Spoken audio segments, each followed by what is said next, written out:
Bonjour tout le monde. Good morning. I'd like to begin today by recognizing that this is National Nurses Week. Nurses are the heart and soul of our healthcare system. Every day they do incredible work to keep Canadians healthy, and the way they've stepped up to support people during this pandemic speaks to their compassion, resilience, and dedication. To all the nurses out there, thank you so much for going above and beyond, not just these days, but every day. Je veux commencer ce matin en soulignant la Semaine nationale des soins infirmiers. Les infirmières sont au cœur de notre système de santé. Tous les jours, elles font un travail extraordinaire pour nous garder en santé et la façon dont elles appuient les gens durant cette pandémie témoigne de leur compassion, de leur résilience et de leur dévouement. À tous les infirmières et infirmiers, merci pour tout ce que vous faites, pas juste ces jours-ci, mais à tous les jours. Since the beginning, our response to the COVID-19 pandemic has been driven by three fundamental objectives. The first is to keep Canadians safe and ensure we take every possible step to protect our most vulnerable citizens. This work continues daily, guided by our best doctors and medical experts, and it drives every move we make. The second is to protect individuals, workers, and families from the worst financial impacts of this pandemic, so you can put food on the table and cover your bills while staying safe. We're doing that with programs such as the Canada Emergency Response Benefit, the increase in the Canada Child Benefit this month, and the enhanced GST tax credit, among other measures. And thirdly, we are helping Canadian businesses through this extraordinary time, including for-profit, not-for-profit, and charitable enterprises, to ensure that workers across Canada can keep their jobs, so we can come roaring back after this difficult time is behind us. Aujourd'hui, j'annonce la prochaine phase de nos mesures de soutien pour les entreprises qui, collectivement, emploient des millions de Canadiens et qui ont subi des pertes sans précédent à cause de la pandémie. On va élargir la portée du programme de crédit aux entreprises qui a été créé pour que les petites entreprises restent en bonne santé financière, de façon à inclure les moyennes entreprises qui ont besoin de plus de capital. Exportation et Développement Canada et la Banque de développement du Canada vont travailler avec les prêteurs du secteur privé pour accroître l'accès aux capitaux de plusieurs dizaines de millions de dollars pour les entreprises canadiennes de tous les secteurs de l'industrie et de toutes les régions du pays. On va aussi mettre en place le crédit d'urgence pour les grands employeurs, pour aider les plus grosses compagnies qui ne peuvent pas obtenir de fonds par d'autres moyens à traverser la crise. Mais je veux être clair. Il s'agit d'un financement de transition, pas d'un chèque en blanc. On accorde du soutien aux plus gros employeurs pour protéger des millions d'emplois à travers le pays. Notre approche est fondée sur plusieurs principes de base. Premièrement, on veut éviter que les entreprises fassent faillite. L'objectif du crédit aux entreprises n'est pas de financer des entreprises non rentables ou d'entreprendre une restructuration. On n'a pas l'intention non plus de fournir des prêts à faible taux d'intérêt aux entreprises qui n'en ont pas besoin. Deuxièmement, on va être équitable. Le financement sera accessible à tous les secteurs, dans l'ensemble des provinces et des territoires. Et troisièmement, on va protéger les emplois des gens. C'est ça le plus important. Les entreprises qui recevront cette aide devront prendre et respecter certains engagements. Par exemple, maintenir les emplois et leurs investissements, respecter les conventions collectives et les obligations relatives au régime de retraite et prendre des engagements en matière de l'environnement. Plus précisément, il y aura des limites fermes pour les dividendes, les rachats d'actions et la rémunération des dirigeants. Pour contrer l'évitement fiscal et l'évasion fiscale, les entreprises devront partager avec nous leur structure financière complète lorsqu'elles présentent une demande pour obtenir du financement.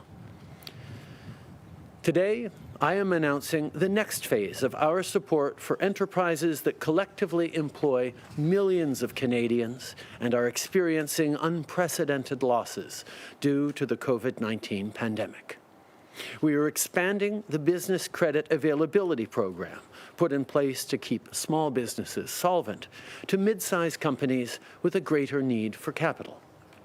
Export Development Canada and the Business Development Bank of Canada will work with private sector lenders to free up access to capital in the tens of millions for Canadian companies in every industry and in all regions across Canada.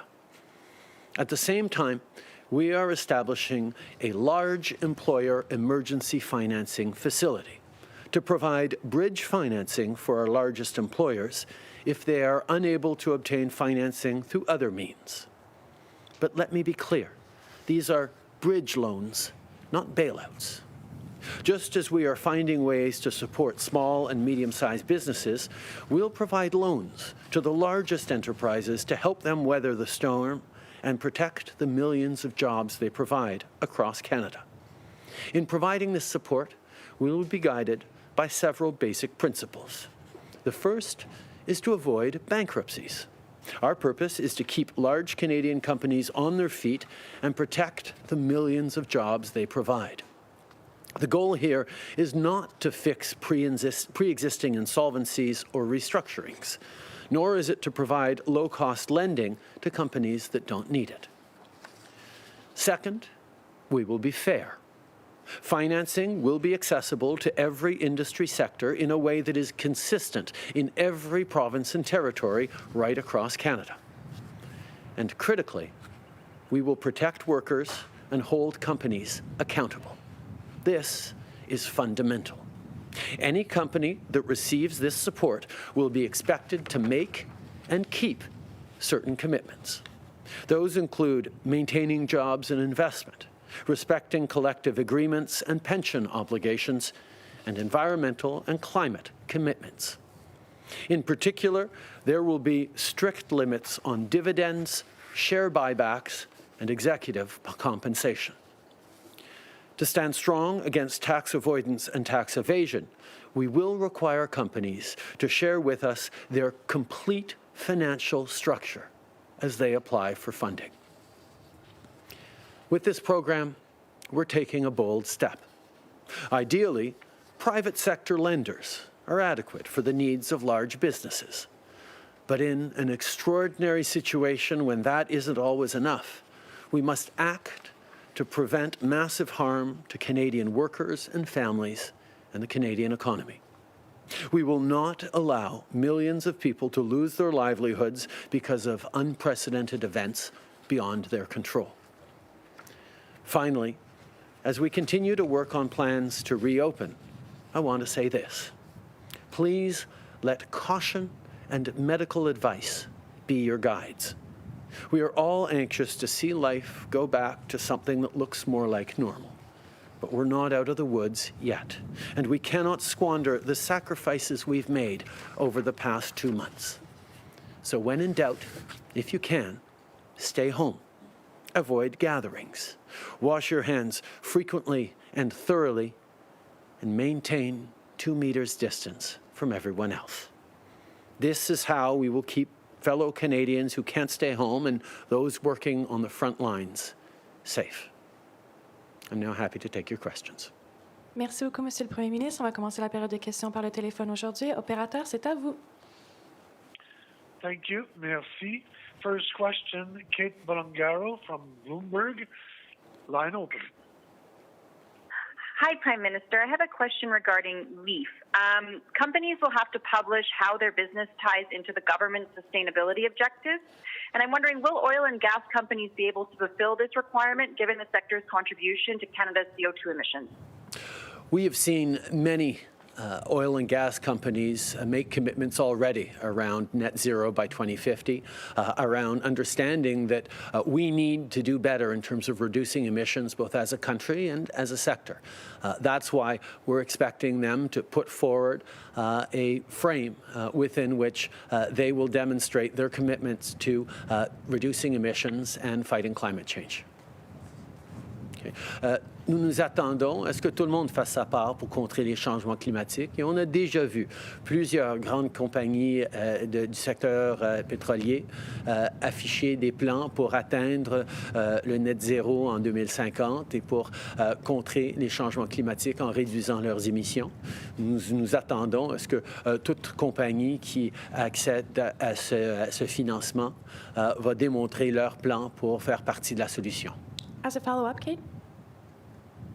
And another key part of these conditions are limitations on executive pay. But what mechanisms are you concretely and pragmatically going to put in place to ensure the appropriate level of executive pay that comes out of this fund, and what is the right amount in your opinion?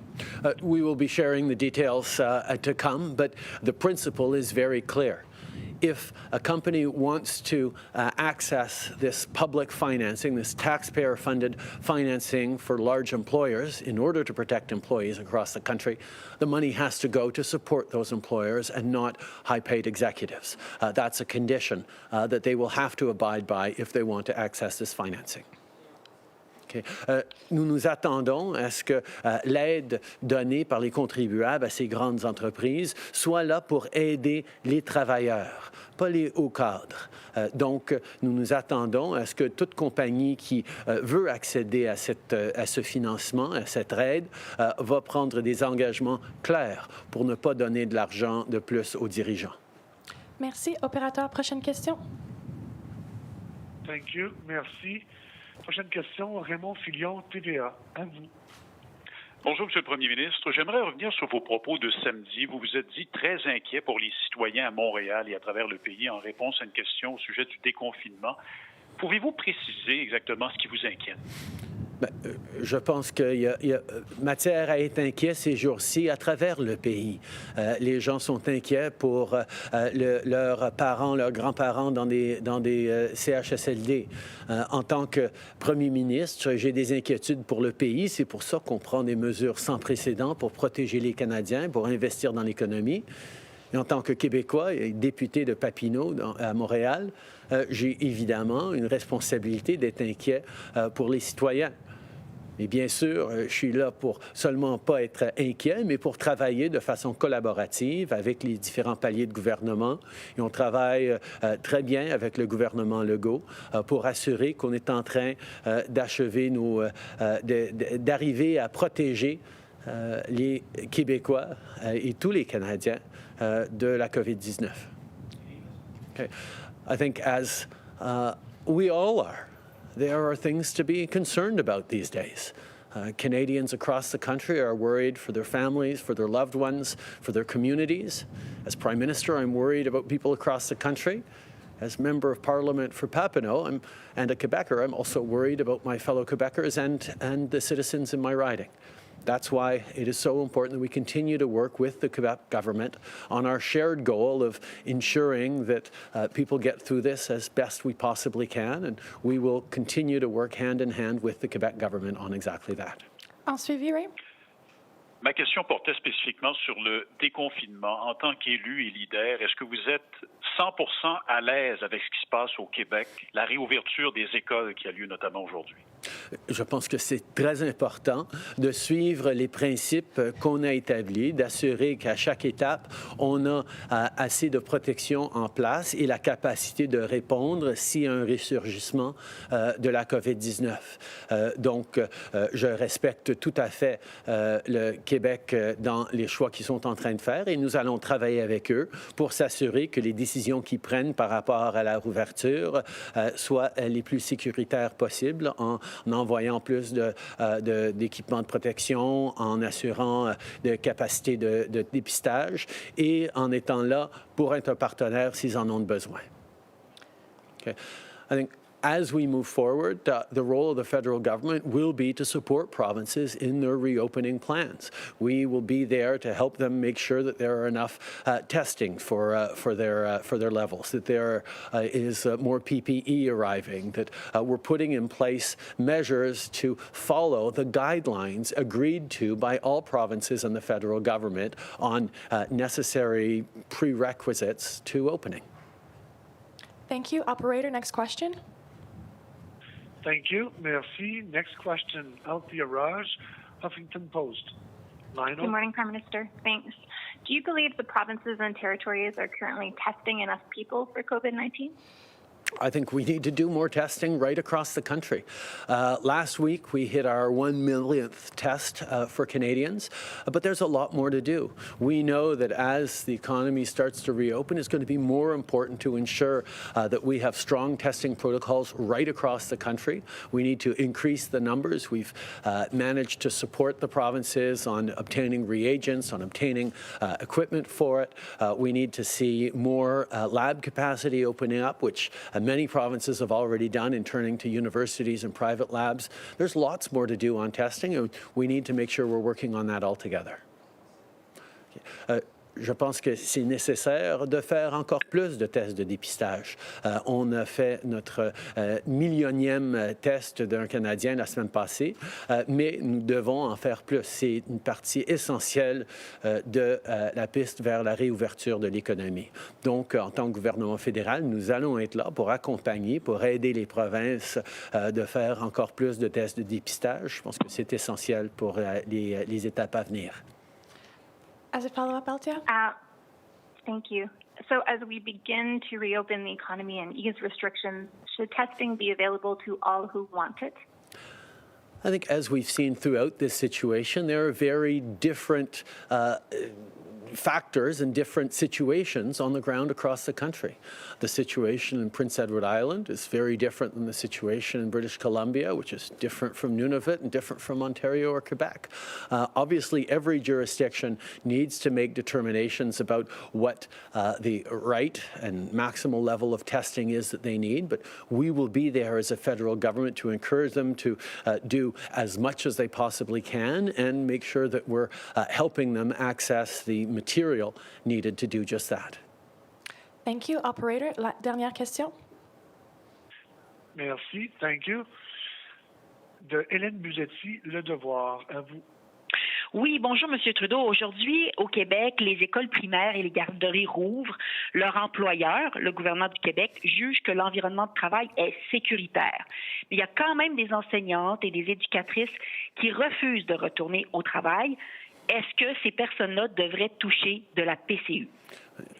Je pense que c'est une question extrêmement importante. On doit s'assurer au Canada que les gens soient dans des systèmes sécuritaires quand ils retournent au travail. Et c'est ce sur quoi on travaille avec la province du Québec pour s'assurer qu'ils aient pas seulement les règles en place qu'eux, ils vont établir, mais aussi le matériel nécessaire pour rassurer les gens.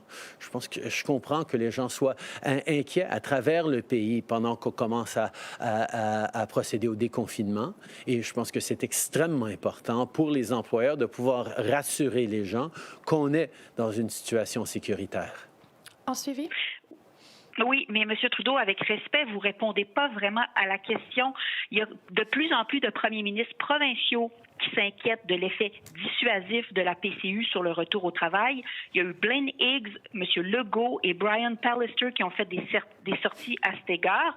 Alors, pouvez-vous nous garantir aux provinces qu'Ottawa ne versera pas de la PCU à des travailleurs qui pourraient retourner au travail, mais qui refusent de le faire? La PCU est là pour appuyer des gens qui ne peuvent pas travailler à cause de la COVID-19. Et la priorité que nous avons, c'est de protéger les gens, de protéger leurs familles. La PCU existe pour pouvoir appuyer ces gens-là et c'est la responsabilité des provinces d'assurer que le retour au travail soit sécuritaire. Nous allons être là pour les aider, mais l'important dans tout ça, c'est d'assurer que les familles ont l'appui nécessaire et que les gens soient en sécurité. I think it's extremely important to remember that we are still very much in an emergency phase right now, where most of the economy is being in extreme slowdown right now because we have to make sure we're preventing the spread of COVID-19. The Canada Emergency Response Benefit is there to ensure that people can stay safe and support their families at the same time. As people look at going back to work, it will be the responsibility of the employers to demonstrate that situations are safe for people to return to work. The role of the federal government is to support the provinces and other employers in that work, but it's also our role to make sure that families and people are supported to be able to stay safe during this pandemic. Hi, Prime Minister. Tom Parry with CBC. In your opening address, you talked about this new loan program. You talked about tax avoidance and tax evasion. I get that you don't want to give a loan to a company that's breaking the law to evade taxes, but on tax avoidance, what if you open up the books of a company applying for a loan, you find out they've been doing everything they can to pay as little tax as possible? Do they get a loan? I think Canadians expect companies that get support from public dollars to have been responsible around paying their fair share of taxes. And certainly if we see situations where someone is engaged in aggressive tax avoidance, we will be putting in conditions or working out a way with them to ensure that they pay their fair share of taxes. Okay. Je pense que tout le monde s'attend à ce que les grandes entreprises payent leur juste part d'impôts. Ici, en regardant les détails de leurs états financiers, on voit qu'ils n'ont pas tout à fait payé leur juste part d'impôts au Canada. On va exiger qu'ils fassent des changements pour recevoir ces fonds publics. And you also said in your opening address that a lot of oil and gas companies have signed on to net zero commitments. So with the climate requirements in this new loan package, are you trying to freeze out companies that have not made those kinds of commitments? On the contrary, I think people around the world in financial markets have seen that managing risk is extremely important. We're seeing it with COVID-19, and before we invest in a company, I think it's appropriate to look at what their risk mitigation strategies are. People will be asking about what their risk mitigation strategies for pandemics are as they invest in companies going forward. But we also know that climate change represents a significant risk to companies' bottom line as well. So it is perfectly natural for an investor, including public investors like the Government of Canada, to be asking people how they are going to manage the risk of climate change in the coming years. Brian Mullen, Global News. On today's announcement, strict limits on bonuses and share buybacks is not the same as stopping them. What specific safeguards will be in place to ensure companies don't take advantage? We will be working very closely with different companies across different sectors to determine the right frame that is right for their industry and business. But Canadians expect that if we're putting public dollars to support financing for companies, that the money goes to support workers. That is the approach with the large employers' emergency financing facility. We need to support workers, and that's not shareholders through dividends. That's not executive bonuses. That is ensuring that everything they're doing is protecting workers, their pensions, their collective bargaining, and the continued operation of this company in the country. If there aren't safeguards in place, will you consider putting some in place? I think that is part and parcel of the discussions that we'll have before implementing the LEAF program. We need to make sure that the money is going to support workers every step of the way. Nous nous devons de s'assurer que l'argent qu'on donne aux plus grandes entreprises aide les employés, pas les dirigeants, pas les investisseurs, mais les travailleurs dans ces compagnies-là. Et nous allons mettre en place des mesures pour s'assurer qu'on est là pour appuyer les travailleurs, leurs pensions, qu'il y ait respect de leurs conventions collectives, tous ces éléments-là pour ces grands employeurs qui emploient des millions de Canadiens vont être nécessaires s'ils veulent accéder à des fonds publics. Prime Minister Rachel Haynes from CTV National News. How much is the government willing to spend on these checks to these major companies? And is the government taking on too much risk in this time of a pandemic when we don't know how long it's going to go on for? I think the significant risk is that we see long-term damage to the Canadian economy, that we see significant large companies that employ millions of Canadians lose their existence, stop functioning because of this pandemic, and millions of Canadians lose their jobs. We need to make sure that we are supporting these employers so that Canadians can continue to have jobs once we bounce back from this pandemic. Of course, we would much prefer that people look onto the private credit markets to get the loans and bridge financing they need, but we will be there as a lender of last resort to ensure that those companies do continue to employ the Canadians across the country who depend on those jobs, but there will be significant conditions around that as well. Okay. Notre priorité dans cette situation, c'est toujours d'assurer qu'on est là pour appuyer les travailleurs qui travaillent dans les millions pour ces entreprises-là à travers le pays.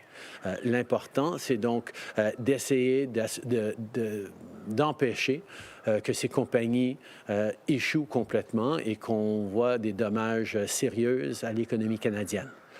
On préférait évidemment que ces compagnies puissent trouver du financement sur les marchés privés, mais s'ils n'arrivent pas à en trouver à cause de la pandémie, nous allons être là pour les appuyer pendant ces moments difficiles.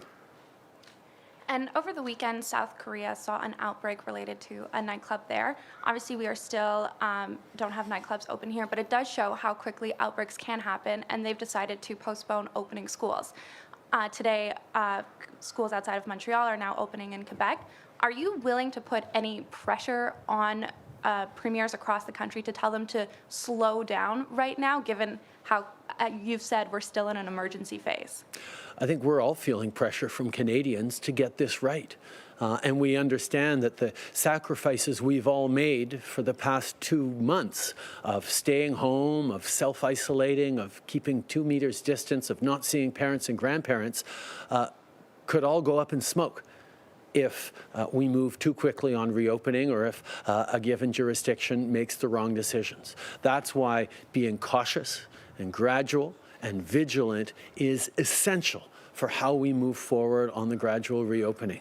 And that's why Canadians across the country are looking very carefully at all orders of government and the decisions they make, and will be held to account if reopening happens too quickly and Canadians have to lock down once again in a few weeks because people were overeager to get the economy going.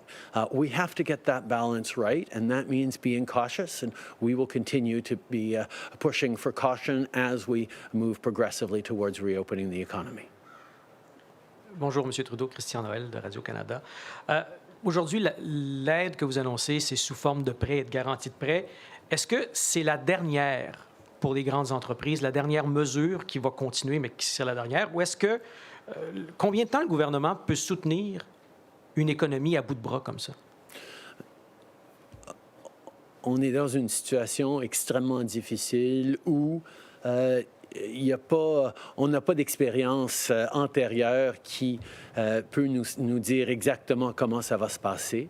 On doit faire les décisions le mieux qu'on peut et comme on a fait depuis le début, on annonce des programmes et s'il y a lieu de les ajuster ou de les étirer ou de les raccourcir, on va pouvoir s'ajuster. À chaque étape, on est guidé par 2 principes. D'abord, garder les Canadiens en santé et en sécurité. Et deuxièmement, permettre à ce que l'économie canadienne reprenne à son plein essor dans les moments à venir. Mais évidemment, il faut prendre notre temps, il faut s'ajuster au fur et à mesure. C'est une grande annonce qu'on fait aujourd'hui pour appuyer les grands employeurs. C'est possible qu'on ait d'autres annonces à faire ou qu'il y ait d'autres étapes, mais on va toujours, à chaque étape, essayer de maximiser l'impact des mesures que nous avons annoncées pour qu'on puisse commencer à repartir l'économie et que le gouvernement ait besoin de faire de moins en moins au fur et à mesure qu'on avance. I think throughout this pandemic, we have been guided by 2 strong principles. One is protect the health and safety of Canadians. And second in order of importance, is ensure that our economy is able to bounce back quickly and strongly once all this is over. That means doing things strongly right now to support people, but also make sure that there is an economy to come back to once we do start reopening and life starts to get back to normal. So what we've announced today with the large employer emergency financing facility, the LEAF, will be a significant help to significant employers right across the country. There may be more steps we have to take.